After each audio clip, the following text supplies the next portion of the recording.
예, 하나님 말씀. 오늘은 열왕기상 6장을 보도록 하겠습니다. 이스라엘 자손이 애굽 땅에서 나온 지 480년이요. 솔로몬이 이스라엘 왕이 된 지 4년 15월 곧 둘째 달에 솔로몬이 여호와를 위하여 성전 건축하기를 시작하였더라. 솔로몬 왕이 여호와를 위하여 건축한 성전은 길이가 60규빗이요 너비가 20규빗이요 높이가 30규빗이며 성전의 성소 앞 주랑의 길이는 성전의 너비와 같이 20규빗이요 그 너비는 성전 앞에서부터 10규빗이며 성전을 위하여 창틀 있는 북바지 창문을 내고 또 성전의 벽 곧 성소와 지성소의 벽에 연접하여 돌아가며 다락들을 건축하되 다락마다 돌아가며 골방들을 만들었으니 하층 다락의 너비는 5규빗이요 중층 다락의 너비는 6규빗이요 셋째 층 다락의 너비는 7규빗이라. 성전의 벽 바깥으로 돌아가며 턱을 내어 골방 들보들로 성전의 벽에 박히지 아니하게 하였으며, 우선 6절까지 봉독해 드렸습니다. 이거 길게 읽으려고 하면 좀 시간이 많이 지체될 것 같습니다. 이스라엘 자손이 애굽 땅에서 나온 지 480년이다. 그러니까 시간이 꽤 지났지요. 480년, 약 500년. 우리 옛날 500년 도읍지를 돌아보니 이런 글도 있는데, 우리 조선의 수명이 500년이라고 합니다. 여기 480년이면은 그 기간이죠. 상당히 오랜 기간이죠. 출애굽한 지 480년. 출애굽한 지 480년이니까 상당히 오래됐습니다. 그런데 그동안에 왕정체제가 마련된 것은 그렇게 많지 않지요. 앞선 선왕 다윗이 한 40년간 왕위에 있었고요. 그리고 이제 솔로몬이 이어받았으니까 그 전에 사울왕이 있었죠. 사울왕. 그러니까 사울왕까지 시작하면은 이제 3대째 왕입니다. 그러니까 불과 한 100여 년밖에 안 지났어요. 100년 그 정도밖에 안 지났는데 지금 출애굽한 지는 480년이다. 그러니까 약 한 300여 년간은 왕이 없는 상태로 살았던 거죠. 왕이 없을 때라는 것은 아직 뭔가가 정착이 안 됐다는 얘기죠. 나라로서 뭔가 제대로 갖추지 못한 상태, 그런 상태가 사사시대인데요. 그런 상태를 무려 한 400여 년간 한 300여 년간 지속이 됐지요. 사실 그 이전에도 이스라엘 백성들 광야에서 한 40년간 지냈고요. 그러니까 출애굽한 다음부터 한 40년은 어찌 보면 광야 생활을 했다고 봐야 되고, 그리고 또 끝으로 가보면은 이제 다윗 때로부터 한 40여 년간 성전 짓기로 작정하고 한 40여 년간 또 지났다고 봐야 돼요. 이 성전의 식양은 다윗이 받았거든요. 이 성전을 지을 마음의 준비도 다윗이 했습니다. 사실 다윗 이전까지는 성전이라고 하는 것을 지을 마음도 안 먹었지요. 왜냐하면 하나님께서 출애굽하고 나서 시내산에서 보여주신 식양은 성전이 아니고 성막이었습니다. 성막. 성막의 식양을 주시면서 그 성막을 중심으로 해서 하나님을 섬기라고 했기 때문에 그동안은 성막이 있었던 거죠. 근데 이 성막이라고 하는 거는 어찌 보면은 이동하기는 좋겠지만은 견고하게 세워질 수는 없는 거죠. 그야말로 이동용이에요. 이스라엘 민족이 움직일 적마다 성막도 움직였습니다.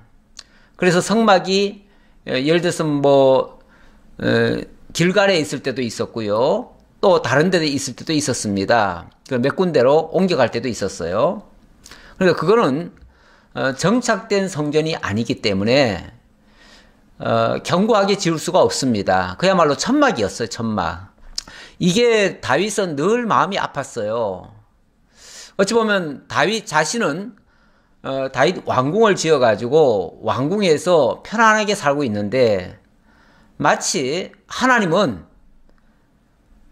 저 들판에 버려져 있는 것 같잖아요. 느낌상.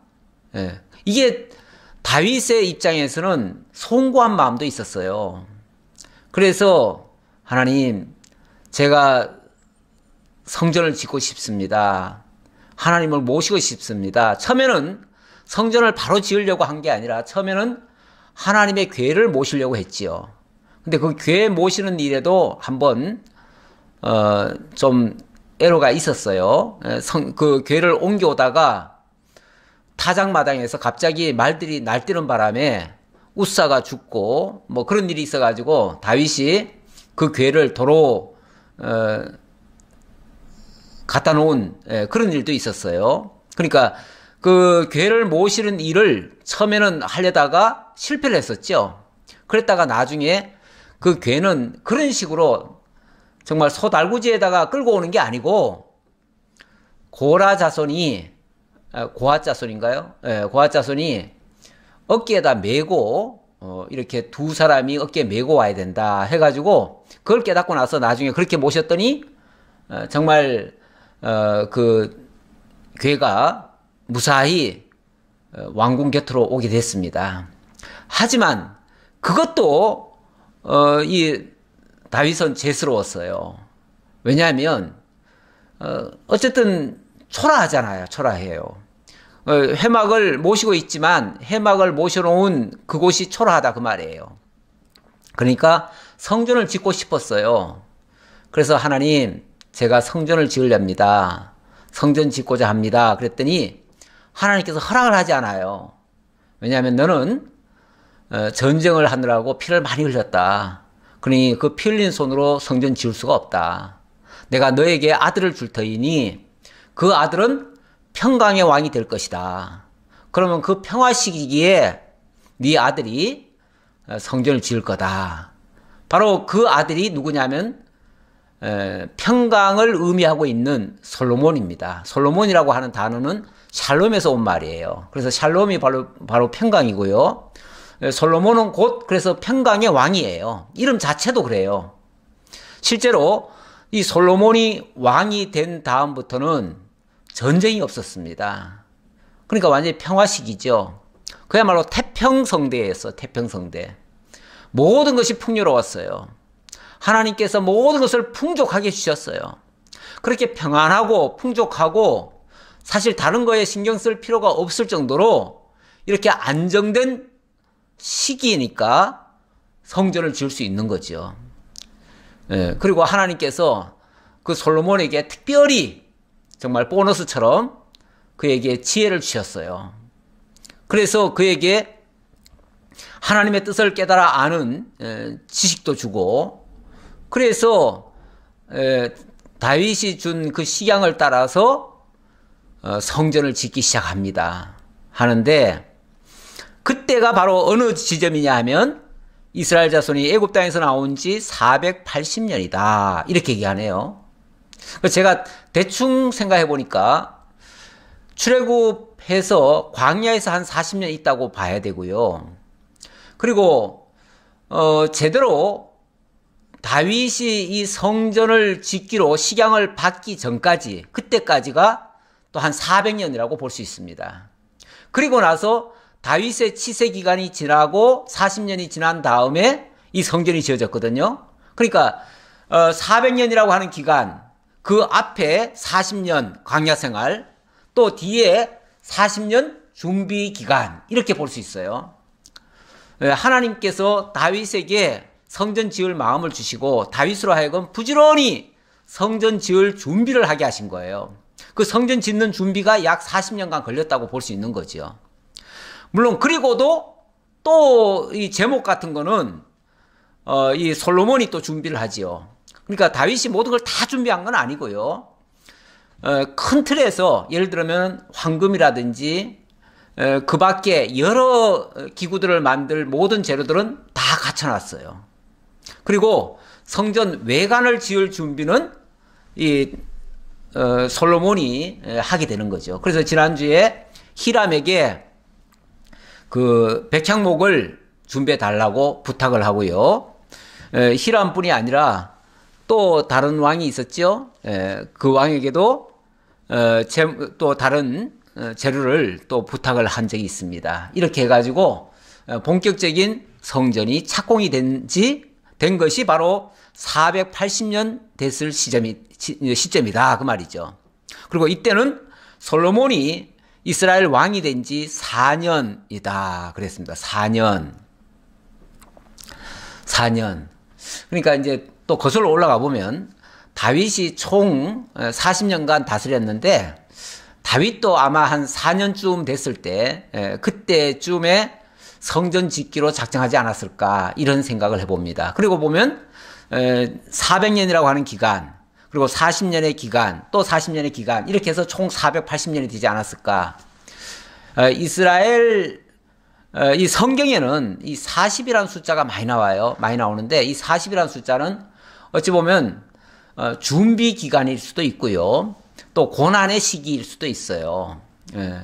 예수님이 그 공생애를 시작하시기 전 40일 금식기도 했다 이런 표현이 나오죠. 40일 금식기도 하는 내용이 나오죠. 그리고 이스라엘 백성들이 400년 만에 애굽에서 출애굽을 했다 이런 얘기도 나오고요. 물론 총 얘기하면 430년인데 30년은 그때는 종살이 안 했으니까 종살이 하는 기간이 400년이었다 그 말이죠. 이거 외에도 그 사자가 들어가는 내용들이 제법 있는데 아마 이런 그 준비 기간이든지 아니면은 고난을 당하던 기간이든지 뭔가 정착이 안 됐을 시기, 우왕좌왕하던 시기, 그런 때가 이 40 또는 400 이런 숫자로 표시가 되지 않았을까. 물론 사실이기도 하고요. 실제 역사이기도 하고요. 그런 의미도 그 속에 담겨 있지 않을까라고 생각을 해보았습니다. 자, 이제 성전을 본격적으로 건축하기를 시작하였다라고 합니다. 어떤 사이즈, 어떤 규모로 짓는가? 2절에 보니까 솔로몬 왕이 여호와를 위하여 건축한 성전은 길이가 60규빗이요, 너비가 20규빗이요. 60규빗, 또 이 폭은 20규빗이다 그랬습니다. 일단 이 사이즈를 한번 보겠습니다. 대략 이게 이제 60규빗이라는 거죠. 60규빗. 이게 이제 20규빗. 근데 이게 성전 전체 사이즈는 아니고요. 성소와 지성소 거기에 해당되는 사이즈가 이 사이즈입니다. 성소와 지성소가 있는 사이즈. 그리고 이 바깥에 이 바깥에 이 테두리가 또 있어요. 크게 있어요. 있고 여기에 집들이 여기도 지어지고요. 또 여기도 지어지고 이쪽에도 지어지고 이쪽은 이제 동쪽으로 이렇게 이제 들어가는 이제 문이 있고 여기도 앞에 제단도 있고 이렇게 이제 굉장히 규모가 큽니다. 전체로 보면 굉장히 규모가 큰데 일단 요 사이즈로만 보면은 그렇게 큰 건 아니에요. 이게 60규빗이면은 1규빗이 약 50cm라고 보면 한 300m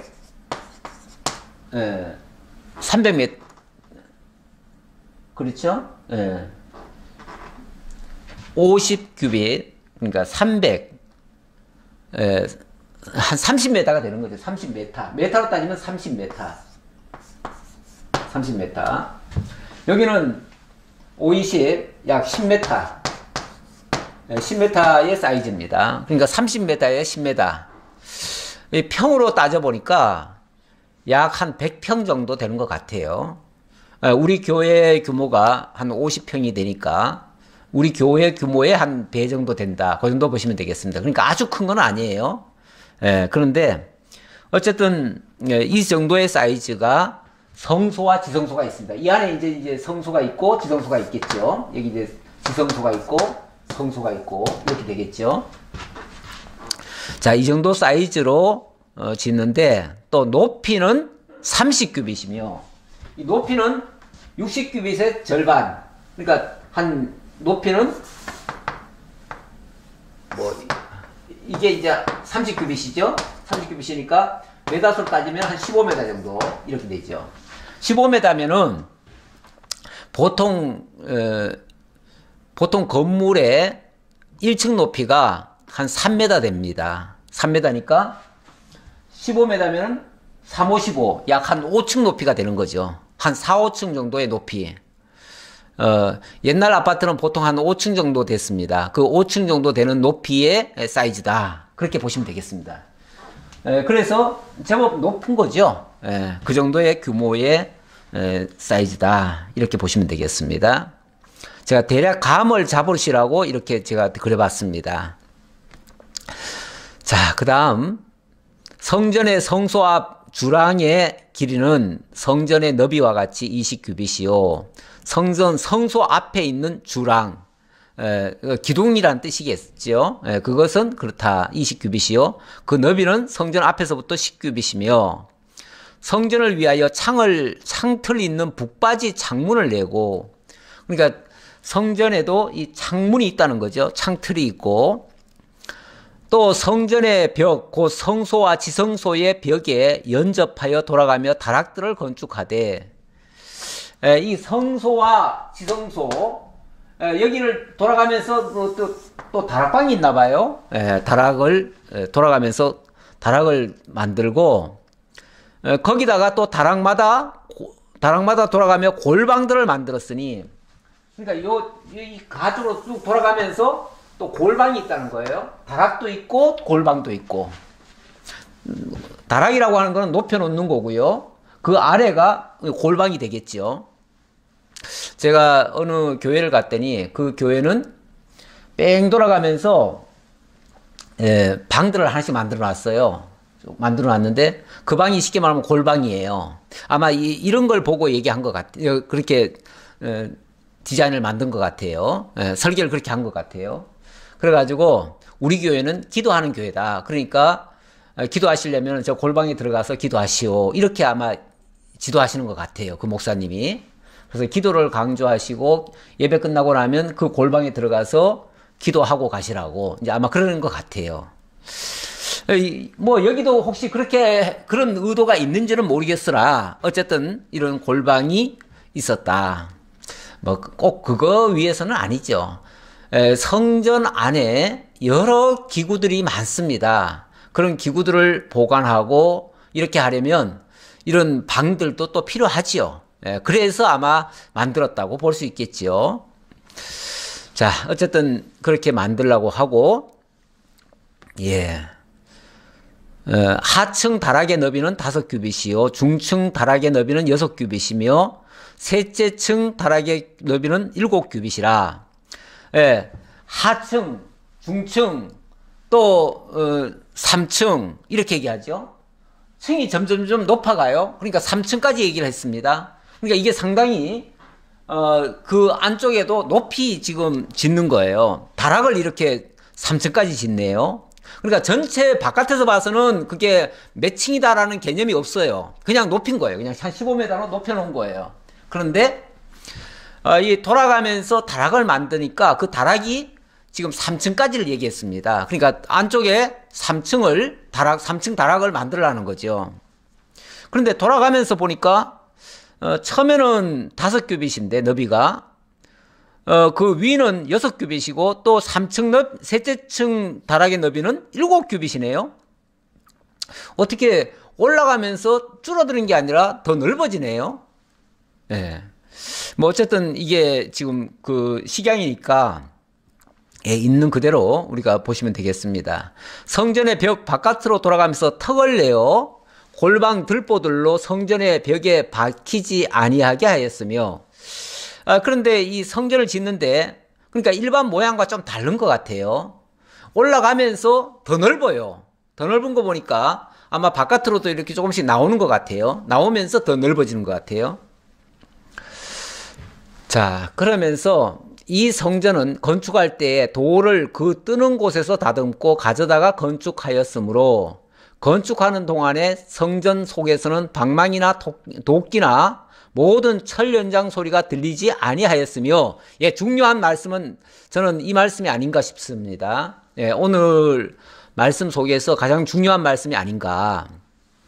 자, 이 성전을 이렇게 짓는데 여기에 어마어마한 돌이 들어가고요, 어마어마한 나무가 들어갑니다. 지난주에 돌 뜨는 채석공을 뭐 8만 명 모집을 했나요? 거기다가 벌목공이 뭐 6만 명, 그리고 또 이 짐꾼, 운반공이 7만 명 그랬습니다. 그래서 도합 18만 명이 동원이 됐는데요.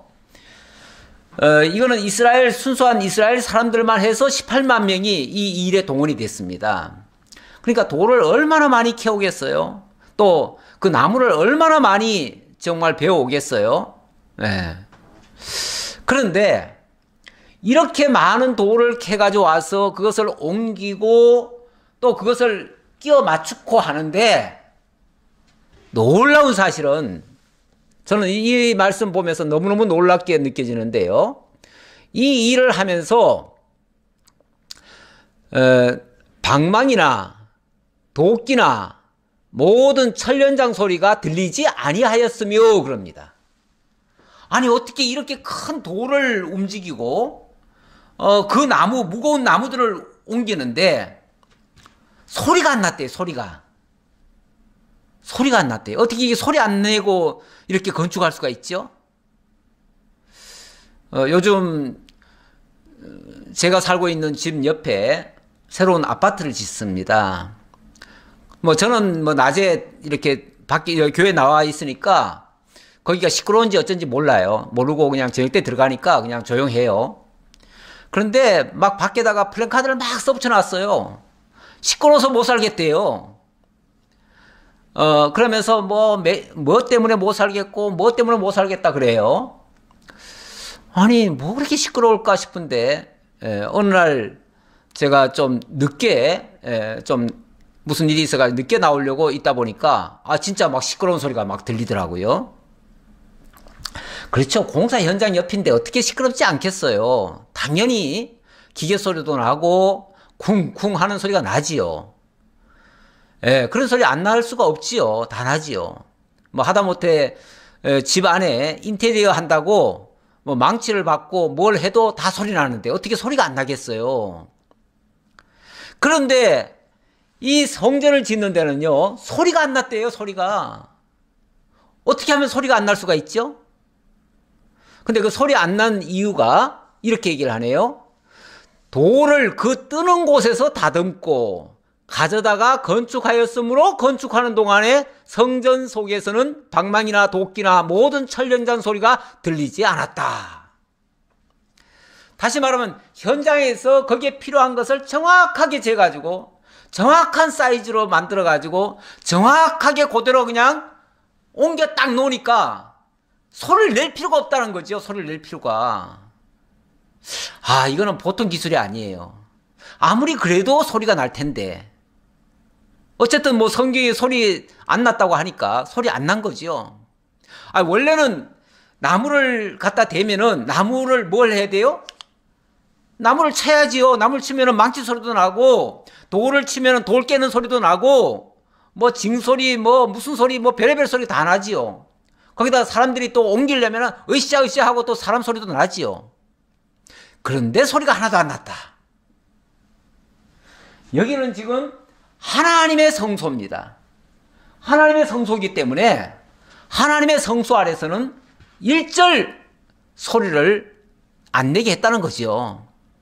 그 안 내게 하려니까 얼마나 많이 힘들었을까라는 또 생각이 또 드네요. 또 그렇게 하려면 얼마나 또 정교했을까. 예를 들어서 나무를, 그 많은 나무가 들어가잖아요. 많은 돌도 들어가는데 이런 것들을 현장에서 아예 딱 짜는 거예요. 딱 그렇게 다듬는 거예요. 정확하게 다듬어다가 어떻게 굴려왔는지 굴려와가지고 그 자리에 그냥 탁 갖다 놓는 거예요. 딱딱 맞추는 거죠, 뭐. 야, 이런 기술이 어디 있을까 싶은데 이렇게 했다네요. 우리는 그렇게 했다니까 그대로 믿는 거죠. 믿는데 여기서 중요한 거는 성전 짓는 일에 아무런 잡음이 안 났다, 시끄럽지 않았다라는 거. 나는 이건 굉장히 중요하다고 봐요. 신학적으로 봤을 때 오늘 우리에게 교훈을 준다면 이 성전이라고 하는 게 앞으로 장차 신령한 성전을 지금 예표하고 있잖아요. 신령한 성전. 오늘날로 말하면 고린도전서 3장에 너희는 하나님의 성전이라고 그랬습니다. 다시 말하면 우리 성도들이 한 사람 한 사람이 신령한 성전인 거예요. 하나님을 모신 자들은 다 신령한 성전이에요. 그 신령한 성전들이 모이면은 교회가 되는 거예요. 그 교회가 신령한 성전들이 거룩해지면은 교회도 거룩해져요. 근데 교회가 때로는 시끄러운 교회들도 있죠. 뭐 맨날 어떤 교회 가면은 막 맨날 싸우는 얘기도 들려요. 예. 뭐 파당이 일어나가지고 교회가 맨날 시끄러운 그런 교회들도 있는데 가끔씩. 예. 만약에 시끄러운 교회 같으면요. 그 속에 있는 성전, 진짜 성전은 성도들이거든요. 근데 성도들의 심령이 편안치를 못한 거예요. 성도들이 편안치를 못하니까 시끄러운 얘기가 계속 나오는 거죠. 불편함이 짜증으로 나오는 거죠. 그렇게 되어지면 그 교회가 평안한 교회가 못 되지요. 예. 사도행전에 보면 교회가 평안히 서갔다. 뭐 이런 표현이 있는데, 교회가 평안해져야지요. 평안하고, 정말 하나님 경외하면서 모두가 다 기쁨으로 충만해야지요. 늘 감사가 있어야 되고, 기쁨이 있어야 되고, 찬송 소리는 들려올지라도, 그러니까 감사와 기쁨, 행복한 소리는 들릴지라도 시끄러운 소리는 들리지 말아야지요. 자관 하나님의 성전 안에서 시끄럽게 되는 일은 사실 이게 마땅치 않습니다. 왜 그런 일이 발생할까? 사실은 시끄럽게 될 일이 없거든요. 아니 우리가 지금 뭐 세상 일 같으면은 이해관계가 있어가지고 그 이해관계 때문에 서로 충돌이 일어나요. 그런데 하나님의 교회는 하나님을 경외하고 하나님의 은혜 속에서 함께 지금 신령한 성전 지어가는 일인데 뭐 시끄러울 게 뭐가 있겠어요? 일하다 보면은 시끄럽다고요? 아 그럼 일 안 하면 되죠. 예. 아니 일을 뭐 꼭 해야 되는 게 있나요? 아니 신령한 성전 지어가는 게 중요하지 무슨 뭐 일하는 게 중요합니까? 교회는 원래 일하기 위해서 만들어진 기관이 아니에요. 교회는 하나님의 사람 만들어져 가는 일이에요.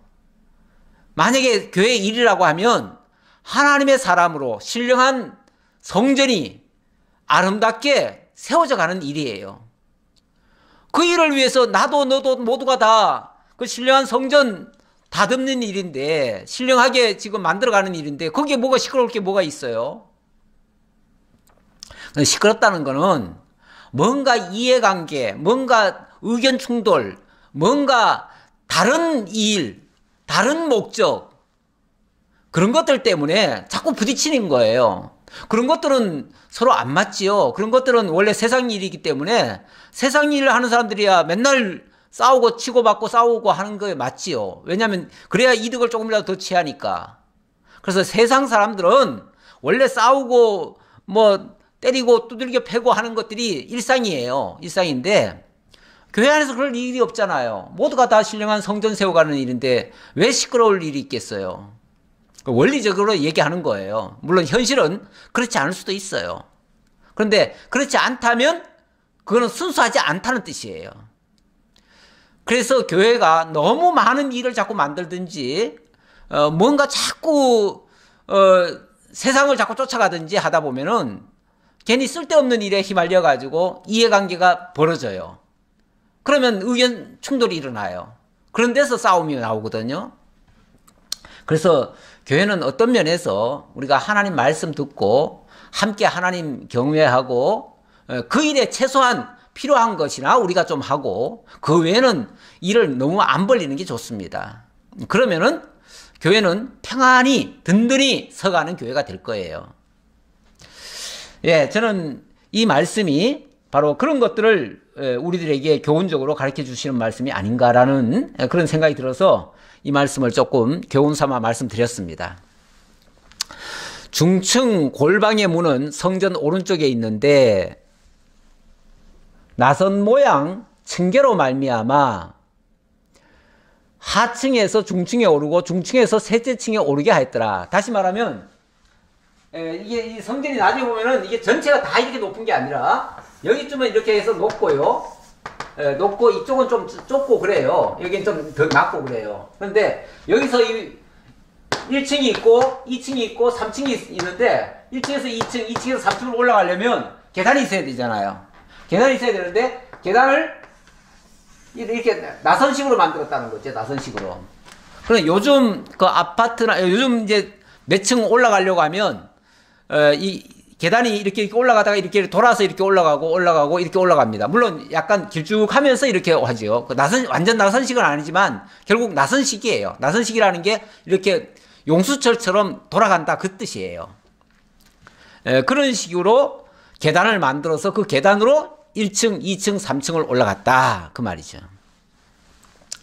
옛날 기술로 이렇게 하기가 쉽지는 않을 텐데 자관 현대식 공법에서 그걸 채택하고 있는 것이 이미 이때도 그런 기술이 있었다. 이건 뭐 사실 세상 사람들의 기술이라기보다는 하나님께서 주신 식양대로 만든 거니까 하나님께서 그렇게 설계를 해주신 거예요. 하나님께서. 지금 이 식양들은요. 솔로몬이 연구해서 한 게 아닙니다. 하나님께서 다윗에게 식양을 주셨어요. 그 주신 식양대로 한 거예요. 그러니까 이건 하나님의 지혜로 말미암아 이런 건축물이 지어지는 거예요. 근데 지금 봐도 참 놀랍다라고 볼 수 있을 정도로, 왜냐하면은 아까 그랬잖아요. 천량조정 소리 하나 안 나고 이 어마어마한 집이 지어질 수 있다? 요즘도 그렇게는 기술이 안 돼요. 요즘도 맨날 시끄럽게 해가면서 지어요. 그것도 조금만 잘못하면 엊그제도 또 집 하나 무너졌잖아요. 예. 광주에서 아파트 짓다가 뭐 39층인가에서 무너지는 바람에 그냥 중간이 다 터져버렸는데 그 최신 공법으로 그 좋은 기술을 가지고 좋은 재료 가지고 한다고 하는데도 그게 무너졌습니다. 그런데 정말 이 옛날에 수천 년 전에 이런 식으로 짓는데 찌소리 하나 안 나고 조용히 이런 성전이 지어졌다. 정말 놀라운 하나님의 지혜로 건축되어졌다. 이렇게 볼 수 있습니다.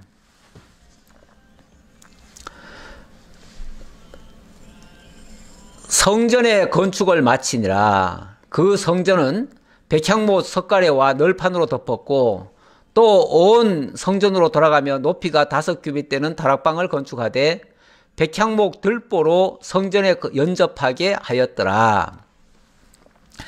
예, 성전 돌아가면서 높이가 5규빗 되는 다락방을 건축했는데 백향목 들보로 성전에 연접이라고 하는 건 이제 붙였다고 말이죠. 성전에 붙여가지고 다락을 지어 나갔다. 대략 생각하시면 되겠습니다. 자, 뭐 어떻게 짓느냐가 중요한 건 아닌데 어쨌든 이렇게 지어졌다라고 하면서 여호와의 말씀이 솔로몬에게 임하여 이르시되 네가 지금 이 성전을 건축하니 네가 만일 내 법도를 따르며 내 율례를 행하며 내 모든 계명을 지켜 그대로 행하면 내가 네 아버지 다윗에게 한 말을 너에게 확실히 이룰 것이요 내가 또한 이스라엘 자손 가운데에 거하며 내 백성 이스라엘을 버리지 아니하리라 하셨더라. 자, 네가 이렇게 성전 지으니까 내가 만족한다. 그러니 내가 너에게 복 주겠다. 이렇게 말합니까? 아니죠. 네가 이렇게 성전을 건축하는데 네가 만일 내 법도를 따르면서 이렇게 한다면 다윗에게 약속한 것이 그대로 이루어지도록 해주겠다. 그 얘기죠. 그러니까 성전은 그 성전 짓는 그 자체가 중요한 게 아니라 그 성전을 통해서 하나님의 말씀을 바르게 듣고 그 하나님의 말씀대로 살도록 하기 위한 게 중요하지요. 그러니까 성전만 지었다고 다 된 건 아니에요. 그 성전 속에서 하나님의 말씀이 중심이 돼가지고 그 말씀이 어찌 보면 통치하는 성전이 돼야지요. 말씀 없는 성전은 성전이 아닙니다. 말씀이 있어야 참 성전답고 정말 거룩하게 하나님이 받으시는, 하나님이 거하시는 그런 성전이 된다. 그런 의미로도 볼 수 있습니다. 그래서 성전은 짓되 말씀을 떠나서는 안 된다. 그 말이죠. 왜냐하면 사람들이 너무 이 건축이라든지 껍데기에다가 초점을 맞춰가지고 껍데기 하면 다 된 줄 알아요. 성전 지으면, 그래서 요즘은 예배당 지어놓고는 자꾸 성전이라 그러는데 예배당은 성전이 아닙니다. 예배당은 성전이 아니에요. 성전은 오히려 구약시대 때는 이렇게 보이는 건물 성전이 있었지만 지금은 그 보이는 건물 성전은 하나님께서 다 헐으셨어요. 사실 그 제일 처음에 지었던 솔로몬 성전, 이거는 나중에 바벨론이 와서 다 해파해버렸잖아요. 그 다음에 바벨론에서 돌아온 포로민들이 스룹바벨 성전을 짓습니다. 그런데 그 스룹바벨 성전도 헐어져요. 그랬다가 나중에 헤롯 대왕이 그 스룹바벨 성전을 더 개축을 해가지고 아주 황금으로 아주 멋진 황금 성전을 만듭니다. 황금 성전을 만들었더니 예수님이 뭐라 그럽니까? 돌 위에 돌 하나도 남지 아니하고 다 무너뜨리우리라. 돌 위에 돌 하나도 남지 않고 다 무너질 거라고 그랬어요. 그런데 실제로 로마 군대가 쳐들어와 가지고 진짜 돌 위에 돌 하나도 남지 아니하도록 다 헐어버렸어요. 왜 그렇게 헐었을까 나중에 알아보니까요, 이 황금으로 돌에다가 다 집어넣는 바람에 그 황금을 꺼내려니까, 돌 사이에 끼어있는 황금을 꺼내려니까 돌을 다 제끼는 거예요. 제껴가지고 돌 위에 돌 하나도 남지 않도록 진짜 황금 뜯어내려고 그렇게 다 했습니다. 그러니까 황금으로 지어놓은 거는요, 사람들의 욕심만 불러일으켜요. 지을 때는 멋있어 보이지만 그거는 하나님이 기뻐하는 성전은 아니에요. 그래서 헤롯 성전 같은 거는요, 엄밀한 의미에서는 가짜 성전입니다. 진짜 성전이 아니에요. 그리고 그런 성전 하나님 필요 없다고 그래요. 오죽하면 하나님께서 내 뜻도 모르고 지어놓고 섬기는 그런 성전, 거기서 드리는 제사, 나는 제사 맡겨도 싫다고 그래요. 그 냄새도 역겹다 그래요. 그래서 나중에 말라기에 보면은 누가 이 성전 문 좀 닫아줬으면 좋겠다.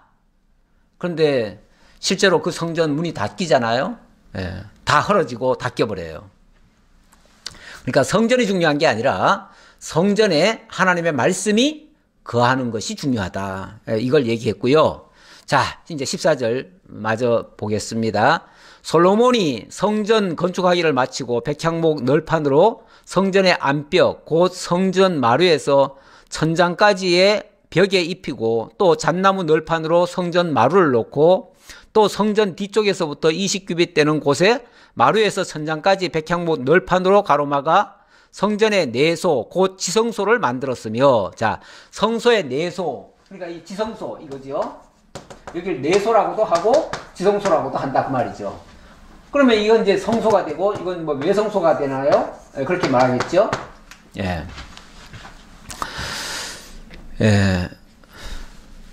내소 앞에 있는 외소 곧 성소의 길이가 40규빗이며, 그러니까 이게 총 60규빗인데 여기서 20규빗을 빼니까 여기가 이제 40규빗이다 그 말이에요.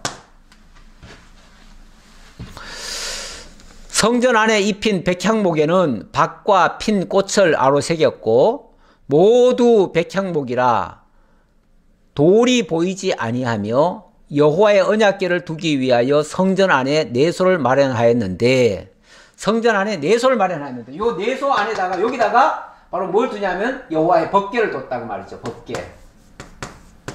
이 법궤가 바로 하나님의 말씀이죠. 말씀. 야, 결국 하나님의 말씀이 중심이에요. 하나님의 말씀이 중심입니다. 이 말씀을 이 안에 두기 위해서 이 내소를 지은 거예요. 그리고 하나님은 이 지성소 안에 계시다라고 하는 거예요. 예, 그렇게 인정하도록 만드는 거죠. 그 내소의 안은 길이가 20규빗이요 너비가 20규빗이요 높이가 20규빗이라 정금으로 입혔고, 예, 여기는 이게 다 가로 세로가 전부 다 20규빗씩이에요. 20규빗, 이쪽도 20규빗, 그리고 높이도 20규빗, 예, 높이도 20규빗만 했습니다. 자, 높이도 20규빗.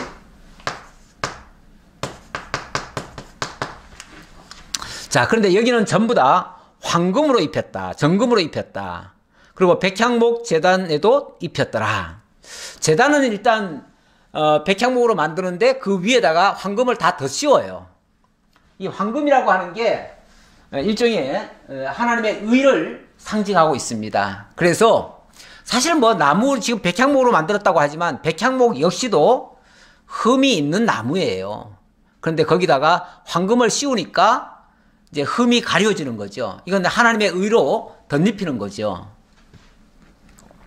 솔로몬이 정금으로 외소 안에 입히고 내소 앞에 금사슬로 건너 지르고 내소를 금으로 입히고 온 성전을 금으로 입히기를 마치고 내소에 속한 제단의 전부를 금으로 입혔더라. 결국 뭐 여기저기 얘기했지만 그냥 한마디로 다 금으로 다 씌웠다 그 얘기죠. 그 다음 내소 안에 감람나무로 두 그룹을 만들었는데 그 높이가 각각 10규빗이라 한 그룹의 이쪽 날개도 5규빗이요 저쪽 날개도 5규빗이니 이쪽 날개 끝에서부터 저쪽 날개 끝까지 10규빗이며, 자, 요거는 뭐냐면 요 안에다가 내소 안에다가, 자, 아까 법궤를 놓는다고 그랬지. 법궤를 놓는데 법궤가 또 이렇게 생겼습니다. 요만하다고 칩시다. 그러면 요게 법궤 위에다가 그룹을 만들어요. 그룹은 천사를 얘기하는 거예요. 천사가 이렇게 날개를 이렇게 펴요. 날개, 천사라고 합시다. 근데 여기서 천사가 둘입니다. 두 그룹이에요. 그래서 이렇게 해서 이렇게 했다고 칩시다. 이게 날개. 뭐 제가 그림을 똑같이 그릴 수는 없습니다. 그냥 이렇게만 생겼다고 생각하시고, 이쪽에 날개가 있고 이쪽에 날개가 있는데 요게 10규빗이다 그 말이죠. 아, 여기 5규빗 합치면 10규빗이다 그 말이죠. 이거는 전체가 20규빗이니까 전체에서 한 절반 정도를 차지하도록 그렇게 만들었다. 5규빗이라고 해도 상당히 큰 겁니다. 5, 25, 2m 50. 예. 그러니까 보통 사람 키보다는 훨씬 더 높지요. 예, 훨씬 더 높죠. 예. 다른 그룹도 10규빗이니 그 두 그룹은 같은 크기의 같은 모양이요. 그러니까 그룹이 하나, 둘 똑같은 모양으로 똑같은 그룹이 둘이 쉽게 말하면 이 법궤 위에다가 있더라 그 말이죠. 법궤 위에다가 올려놓아라 그 말이죠. 이제 법궤를 다시 한번 그려봅시다. 자, 법궤를 이렇게 생겼다면 이게 법궤입니다. 이 법궤 위에 지금 쉽게 말하면 이런 천사가 이렇게 있는 거죠. 이렇게 이제 천사가 두 날개를 펼치고 있는 거예요. 이 뭐 천사가 이렇게 생겼다고 합시다. 뭐 어떻게 생겼는지 모르겠는데 이렇게 생겼다고 하고 두 날개를 이렇게 펼치는 거예요. 펼치는데 이 법궤, 그러니까 이 법궤 뚜껑을 뭐라고 그러냐면은 아직은 지금 나오는지 안 나오는지 모르겠는데 이걸 시은소라고 그럽니다. 시은소. 이 시은소, 여기는 법궤 안에는 하나님의 말씀, 두 돌판이 있어요. 돌판이 있고 돌판 위에를 뚜껑이 덮고 있어요. 덮고 있고 천사가 그 위에를 누르고 있어요. 이게 무슨 의미일까? 의미를 조금 설명해 드리자면, 일단은 이 두 돌판은 하나님의 말씀이죠. 말씀인데 이 말씀이 만약에 바깥으로 그냥 나오면은 이 말씀에 의해서 다 정죄를 당합니다, 사람들이. 그러니까 이 뚜껑을 덮어놔요. 덮어놓고 천사가 덮고 있어요. 그래서 다시 말하면 율법의 정죄 기능은 막고 하나님의 은혜는 베풀어준다, 그런 뜻이에요. 그래서 시은이라는 말은 은혜를 베푼다 그 말이에요. 베풀 시자에 은혜 은자예요. 그런 장소다. 그래서 시은소라고 그래요. 솔로몬이 내소 가운데 그룹을 두었으니 그룹들의 날개가 펴져 있는데 이쪽 그룹의 날개는 이쪽 벽에 닿았고 저쪽 그룹의 날개는 저쪽 벽에 닿았으며 두 날개는 성전의 중앙에서 서로 닿았더라. 아, 그러니까 이렇게 됐네요. 아, 이게 여기에 두 날개니까 날개가 한 날개가 아니라 두 날개입니다. 두 날개니까 이렇게 돼야 되겠네요. 이렇게 되면은 여기 천사가 이렇게 지금 있는데 여기 덮고 있는데 이쪽이 5규빗, 이쪽이 5규빗, 그리고 이쪽이 또 5규빗, 이쪽이 5규빗. 이러니까 총 보면은 총 하면은 5니까 20규빗이죠. 20규빗. 그래가지고 이쪽 날개는 여기를 꽉 붙들고 있고 이쪽 날개 이쪽 벽을 붙들고 있고 또 가운데는 법궤가 붙들려 있고. 그러니까 결국은 법궤와 이 내소가 어찌 보면 천사의 날개로 인해서 다 붙어 있는 셈이에요. 붙어 있는 셈. 예. 그렇게 이해하시면 되겠습니다. 그가 금으로 그룹을 입혔더라. 내 외소 사방 벽에는 모두 그룹들과 종려와 핀꽃 형상을 아로새겼고, 그리고 이쪽 벽들이 있잖아요. 벽들. 이 벽들, 내소도 마찬가지고, 이 벽들은 전부 다 그룹들이 다 그려져 있었다. 그룹은 천사를 두고 하는 말입니다. 천사들이 다 있었다. 거기다가 천사와 또 종려나무와 핀꽃 형상, 이런 것들이 거기에 다 도안으로 그려져 있었다. 그 말이죠. 내 외소 사방벽에는 모두 그룹들과 종려와 핀꽃 형상을 아로새겼고 내외 성전 마루에는 금으로 입혔으며 내외 그룹, 그러니까 이 안쪽과 바깥쪽 여기에 마루가 있는데 그 마루에도 금으로 입혔다. 내소에 들어가는 곳에는 종려나무로 문을 만들었으며 그 문인방과 문설주는 벽의 5분의 1이요. 종려나무로 만든 두 문짝에 그룹과 종려와 핀꽃을 아로새기고 금으로 입히되 그 그룹들과 종려에 금으로 입혔더라. 그러니까 뭐 비슷해요. 비슷한데 전부 다 이 벽들은 뭐 그런 천사의 모양을 그려놓고 거기다가 황금으로 씌웠다. 여기는 소위 말해서 이 성전이라고 하는 것은 하나님이 계시는 곳이다 라고 하고 하나님 주변에는 다 천사들이 있는 거죠. 천군 천사들이 하나님과 함께 있는 모습이죠. 쉽게 말하면은. 그러니까 이 지상에 있는 하나님의 집이에요. 지상에 있는 하나님의 집이니까 당연히 천상에 계시는 하나님을 모형적으로나마 그렇게 만들어 놓고 이렇게 하나님이 이러시다라는 걸 지금 보여주는 거죠.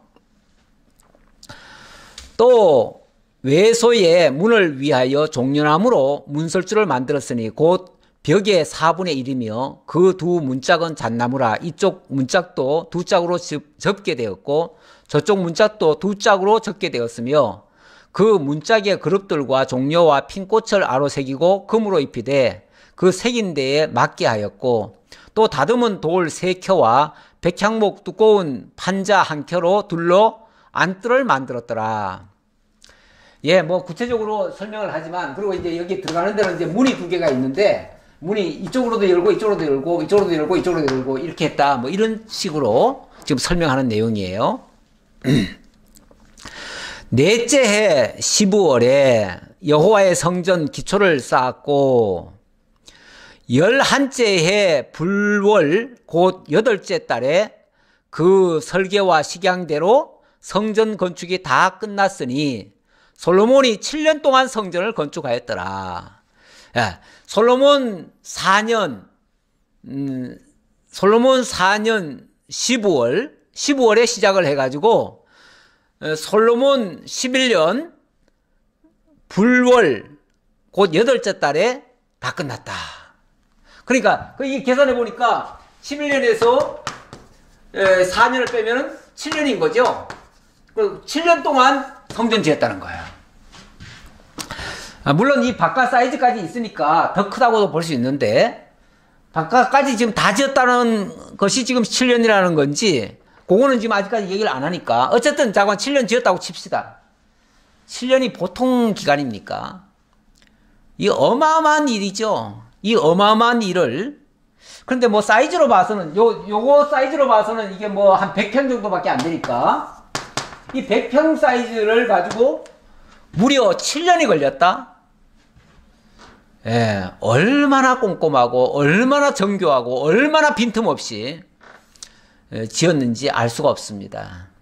이걸 만약에 경제 논리로 따지면요, 이렇게 집 지었다가는, 만약에 이걸 판매할 용으로 지은 집이라면은, 이렇게 지었다가는 이거 부도나죠. 돈 못 벌지요. 업자들이 이런 식으로 지으려고 하지 않지요. 뭐든지 빨리빨리 지으려고 하고, 재료는 조금 쓰고, 그리고 시간은 단축하고, 이렇게 지으려고 하지요. 그래야 효율적이지 않겠어요? 근데 하나님의 집을 지어가는 거는요, 효율이 우선이 아닙니다. 경제적이 우선이 아닙니다. 아니, 하나님의 집 자체가 하나님을 섬기기 위하고 하나님과 함께 살기 위한 집인데, 그게 어떻게 경제 논리를 가지고 따지겠습니까? 예, 하나님의 집은요, 어떤 면에서 우리 각자가 지금 다 신령한 성전이라고 했잖아요. 이 신령한 성전을 하나님과 더불어서 지어가는 거예요. 계속 우리가 사실은 다 각자가 저마다 하나님의 집을 짓고 있어요. 지금 짓고 있는데, 이 짓는 모습이 하나님 성전 지어가는 과정에서 시끄러운 소리가 나면 안 되죠. 잡소리가 나면 안 됩니다. 서로 싸우는 소리 내면 안 됩니다. 하나님의 교회, 이 성전들이 모여가지고 교회를 이룬 건데, 다 같이 신령한 성전 짓는 데다가 몰두하셔야 됩니다. 무슨 사업하는데 몰두하면 안 됩니다. 무슨 경제 논리, 뭐 크게 키우는데 초점을 맞춰서도 안 됩니다. 신령한 성전은요, 하나님의 사람으로 내가 길러지는 거예요. 내가 하나님 모시고 살 사람으로 다듬어지는 거예요.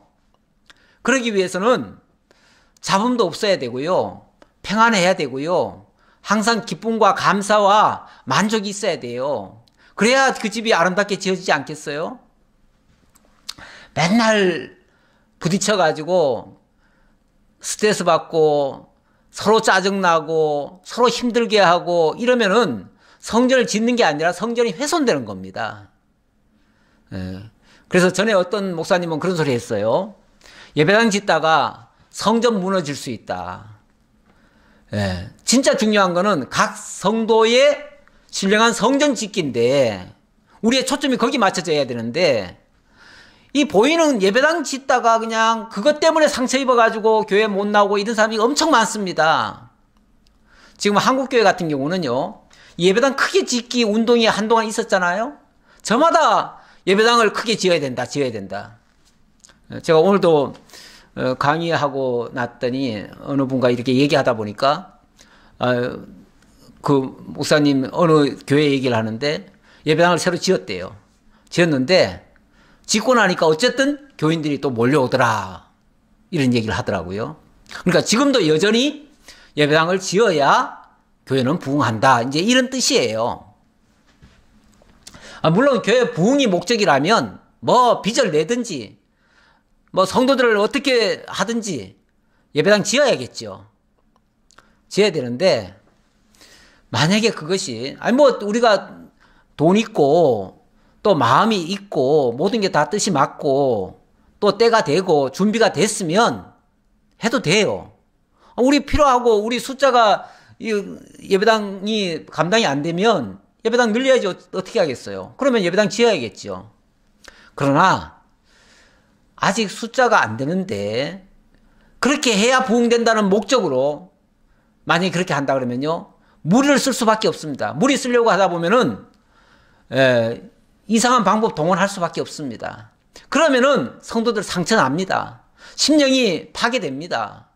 그러면 신령한 성전이 무너져요, 진짜.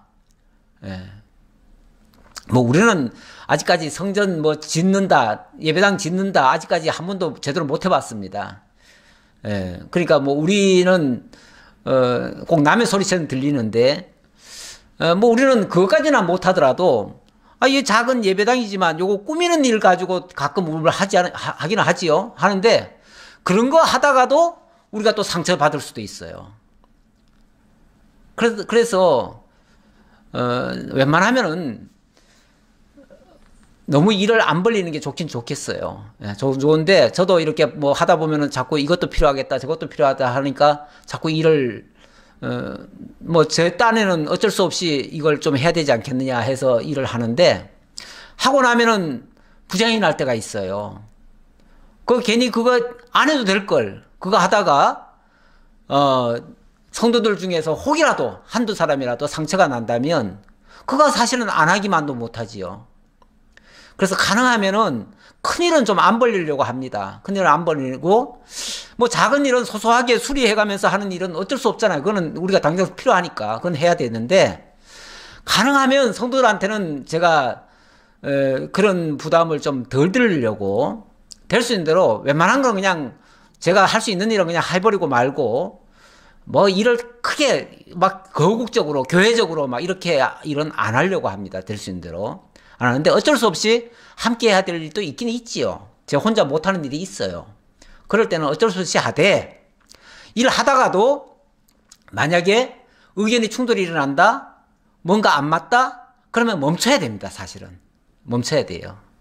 왜 그러냐면은 멈추지 않으면은 성도들의 상처가 돼요. 그럼 심령이 파괴가 되어져요. 제일 무섭습니다. 솔직히 예. 성도들 상처 입는 게 너무 무서워요. 예. 저는 뭐 교회 조금 부흥되고 안 되고 나는 여기는 크게 관심이 없습니다. 물론 이것 때문에 또 답답해 하시는 성도님들이 계실지 모르겠는데 왜 성도님들이 걱정하십니까? 부흥 안 되는 거를. 어떤 분은 뭐 우리가 교회가 부흥이 안 되니까 성도들도 부흥 안 되는 줄 생각하고 교회가 복을 못 받으니까 우리도 복을 못 받는 거 아니냐 이렇게 또 생각하시는 분도 혹시 있을까 봐 걱정되는데 그렇지 않습니다. 예. 교회가 부자 된다고 성도님들 다 부자 되는 거 아니에요. 교회가 가난하다고 성도들이 다 가난해지는 거 아니에요. 예. 그렇지 않습니다. 그러니까 걱정하지 마세요. 예. 그리고 각자 자기 신령한 성전 굳게 세우기에 힘쓰세요. 그게 나의 믿음을 향상시키고 나의 성전을 아름답게 만들어가는 일입니다. 우리 성도님들 그런 아름다운 성전들을 각자 다듬어 가시면 교회는 덩달아서 아름다운 교회 될 겁니다. 그런 사람들이 모여있는데 왜 아름다운 교회 안 되겠습니까? 그럼 행복한 교회 되지요. 서로서로 위하는 교회 되지요. 서로서로 위하고 서로서로 돕고 하면은 내가 강건하면요 남을 또 도울 힘도 있어요. 그러니까 우선은 내 심령의 성전 가꾸기에 진력해 주셨으면 좋겠습니다. 기도하겠습니다. 아버지 하나님 감사합니다. 오늘도 하나님 저희들에게 은혜 주셔서 이 열왕기를 통해서 참으로 신령한 성전 지어가는 것이 얼마나 소중한지 또 지어가는 과정에 시끄럽지 않고 조용하게 정말 깨끗하게 정결하게 이렇게 세워가는 것이 얼마나 소중한지 다시 한번 깨달았습니다. 이러한 믿음 저희들 간직하고 잘 유지하며 아름다운 교회 만들어가는 저희 모두가 되게 하옵소서. 감사드렸고 예수님 이름으로 기도하옵나이다. 아멘.